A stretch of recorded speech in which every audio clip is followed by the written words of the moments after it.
A lot of surgeons, when they think about surgery, just think about the surgery itself. But what makes up a successful surgery? And I like to think about this and from a holistic or comprehensive approach. You have the surgeon, you have rehabilitation, and then you have the patient. And again, most surgeons are just going to focus on the surgery and a little bit on the rehab, but I like to think about all three, because if you can maximize all three, you're going to most likely have the best outcome. Now, the surgeon is important because loads of data show that volume or experience correlates with outcomes. So if a surgery is done by somebody who specializes in that particular area, whether it's in shoulder surgery or across other specialties, the data is very clear that the most likely scenario of having a good outcome is in the hands of somebody who specializes in that area and does a lot of it. When it comes to rehabilitation, we try to use an evidence-based protocol to really match the individual patient needs. But the biggest thing that's overlooked is what's happening with the patient. So there are several factors that we can control or try to modify to help ensure the best outcome possible.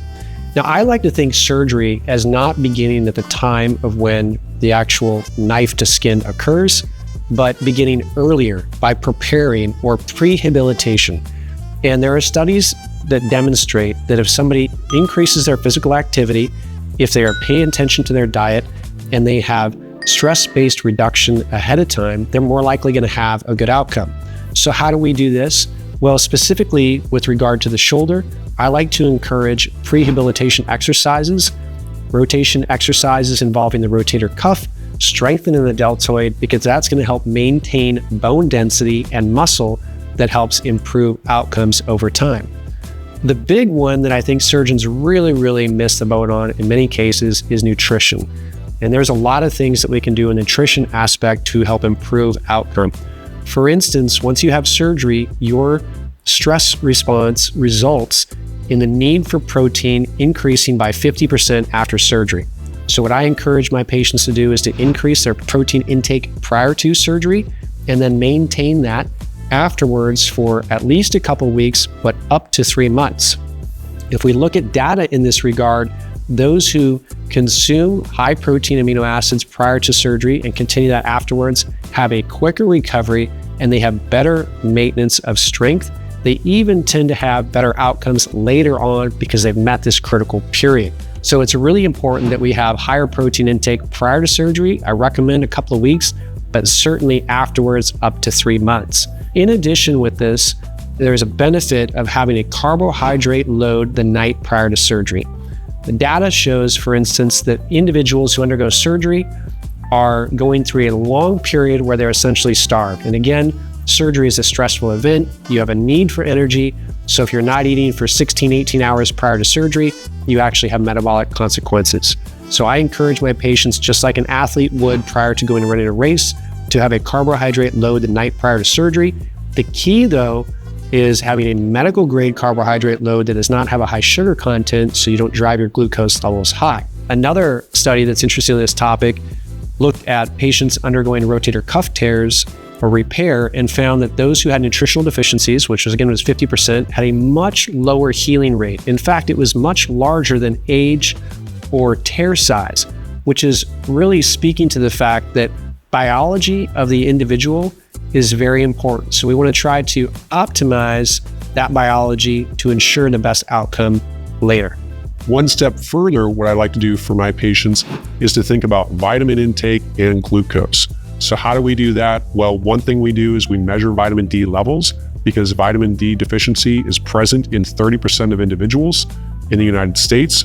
Vitamin D is linked to higher rates of infection if people are deficient.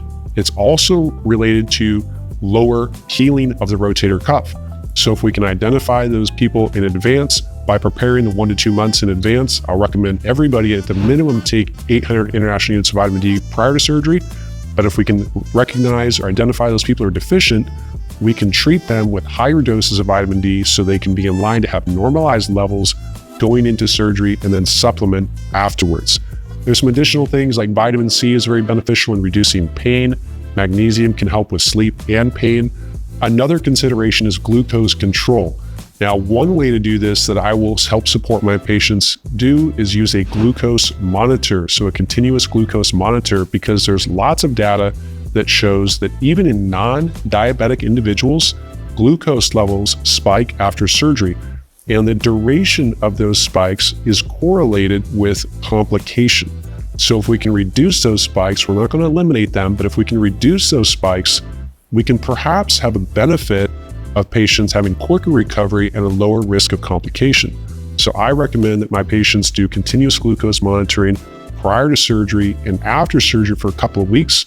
They can identify factors that help elevate or will elevate their glucose levels so that they can modify their intake, and then afterwards have a better chance of reducing those glucose spikes after surgery and perhaps have a quicker recovery as a result. The last thing that I like to consider along with these patient factors is the psychology, because surgery really is not just a surgery itself, it's a journey. It is a stressful event. It's a period where people are going to be down for a while, and there's a lot that goes on there in the recovery. So one of the things that I like to recommend to people that I provide for my patients is some tips to help reduce their overall anxiety. For instance, using meditation and music as a pathway, specifically with guided meditation as a way to reduce anxiety going into the surgery and afterwards, because there's a huge connection between the mind and the body. So if we can control these factors as much as possible, we're going to hopefully have the best outcome later. So again, the best outcome in surgery is really combined with having a high volume experienced surgeon with evidence-based rehabilitation and optimizing the nutrition of the patient. And if you control those factors, you're most likely going to have a good result. And this is why for my patients, we put a big emphasis on looking at the holistic approach, not just thinking about surgery and rehab, but really putting a large emphasis on the patient so that we can help them get back to life.